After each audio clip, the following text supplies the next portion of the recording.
Hi, how's it going? Good. How are you? I'm doing great. Thank you for taking the time to do this interview. Thank you for having us. Oh, not a problem. And it's an honor to be able to help promote the brand new album from you guys, Sermon of Wrath, which is coming out February 24th. Thank you, man. So, what went into the writing process for the new album? A lot of sweat and emotion.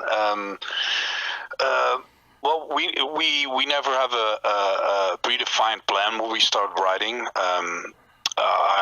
I scheduled a couple of months that I wanted to at least attempt to write songs for the album. Several months became almost a year because I'm not the type of guitar player or composer that sits down and says, well, let's write a certain song in a certain way, or make an attempt to do so.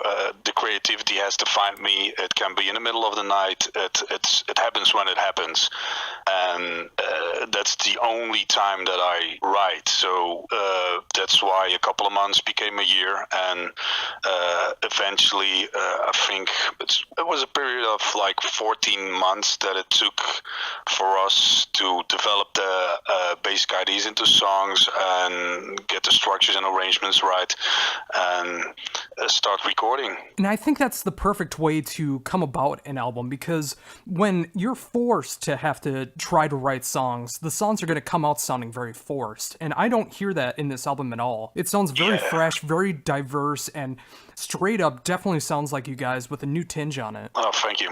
Oh.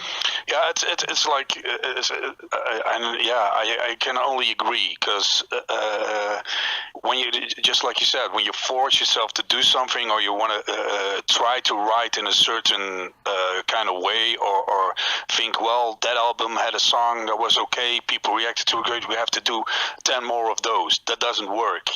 Every time you start writing an album, or at least with us, you start from scratch, blank. There's nothing.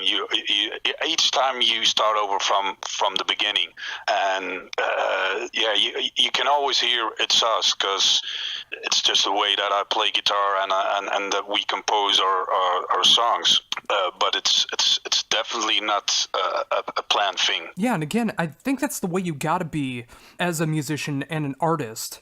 Just like we were saying, the more that you force it, the more that the album's gonna sound very weak, and it's gonna be forgotten by the band and from the fans. But this time around, I mean, I love everything that's going on there, from the different tempos to the different dynamics that's going on. The production is stellar. Everything just sounds amazing. Cool, man. That's good to hear. So, when it comes to having more of a diverse album, was there any feeling like you couldn't go in that direction, or were you just, when you realized it was getting more diverse, you were just full-fledged going towards that? Yeah, well, we don't limit ourselves to any limitation. We have our roots in traditional death metal, and there will always be some kind of veil that surrounds our music from that tradition. But we don't want to limit ourselves or only please the cold connoisseurs, and we just want to please mostly ourselves with what we write. And again, you don't think about where you're going, and once you got the spine structure of the album ready, we started to notice, well, it goes all different ways, from very fast to very groovy and very catchy, and well, that's just the way it is. And we thought that the songs were strong enough, each on his own, but they all had they all could be linked together. There's a thing going through every song that makes them that makes this album a whole, at least to me. Do you mean that from a musical aspect, or a lyrical concept, or musical mostly? Lyrically, there are some connections, but it's not a concept album in any way. Yeah, I was gonna say, like, the music definitely does have that kind of connection, and in a way, it feels like one song, and I mean that in a good way, because it makes you want to go from start to finish without stopping any of the tracks. Yeah, that's great to hear. So, when it comes to the lyrics, did you have anything set in mind before you started writing the music, or did the music help inspire the lyrics that came to be? I always write lyrics after the music is done or during composing. But topic-wise or that sort of stuff, again, this has to do with creativity and certain religious beliefs and personal stuff. But also, we always go back to the beginning of our career, so to speak, and honor those typical gory death metal lyrics. So that's always going to be a part of every album that we make. It's become less with each album, but we always try to put it in there. But the more personal aspect of the lyrics is getting a bigger part throughout each album. Did you find that to be necessary to start going in that direction, or is that just how things came to be? That's just that's just how things go. At one point, the necrophilian or the gore aspect, everything has been said in a certain way. So you try to approach it each time from a different angle and be more not so graphic, but more find more nuance in these types of topics. And the more personal stuff, it's just the way you live.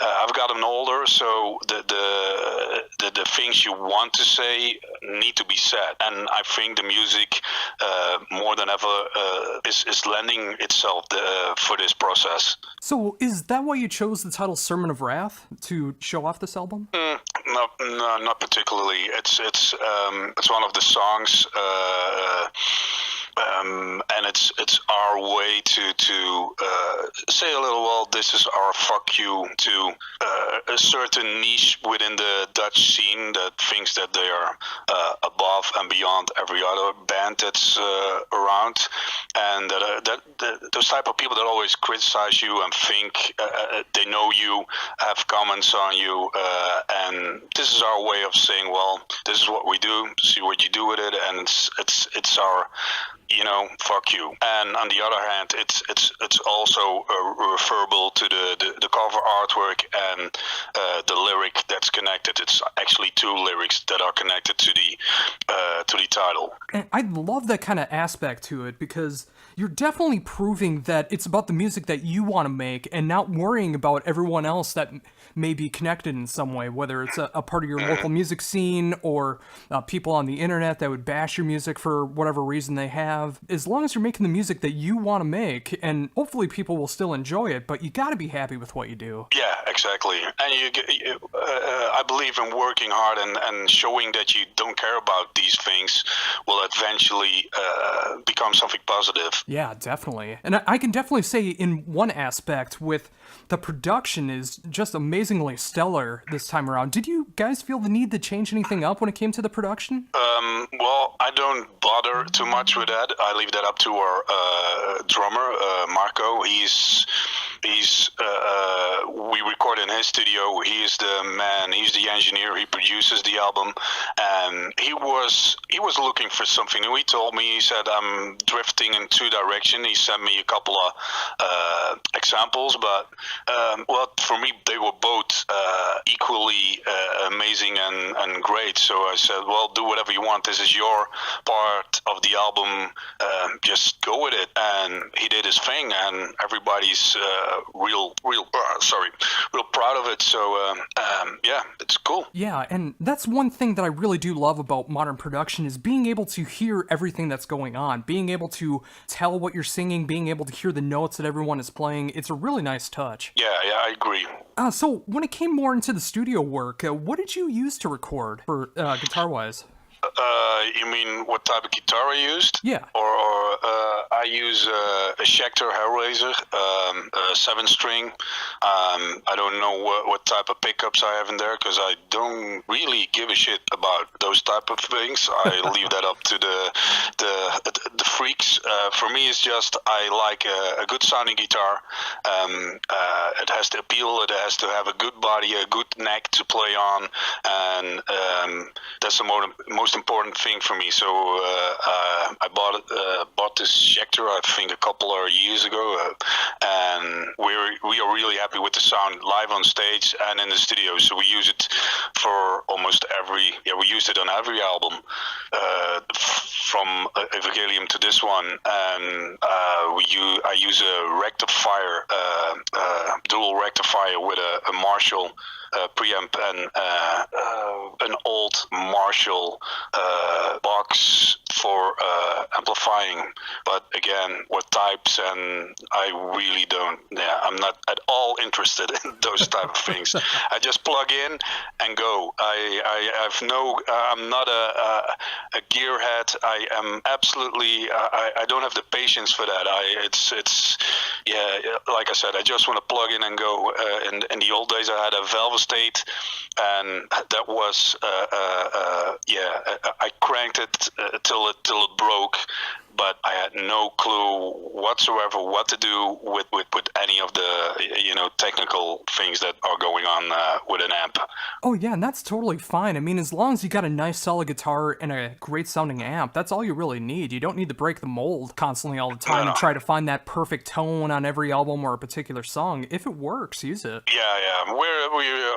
Our other guitar player, he is more into all that stuff. I like certain pedals. I use analog pedals that are made in just a limited edition, because the parts of the pedal are you can't get them anymore.